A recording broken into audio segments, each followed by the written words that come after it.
the first thing that moms need to understand is that God is God and we are not.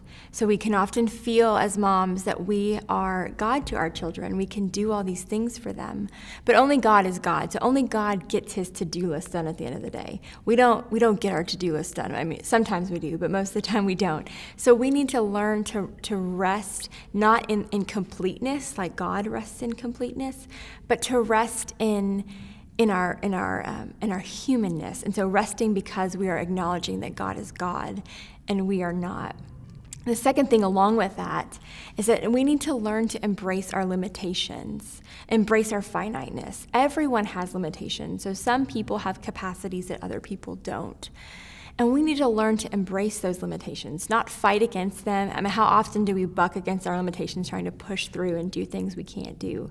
But we need to learn to embrace those limitations and use it as an opportunity to depend on God and not depend on ourselves.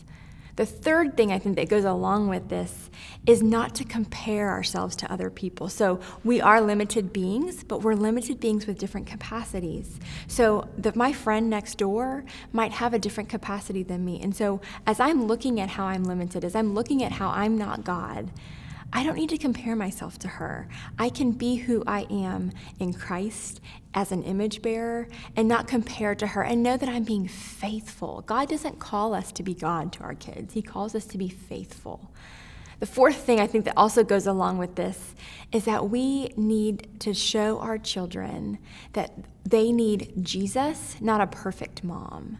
So at the end of the day, our kids have an abundance of needs that we can't meet.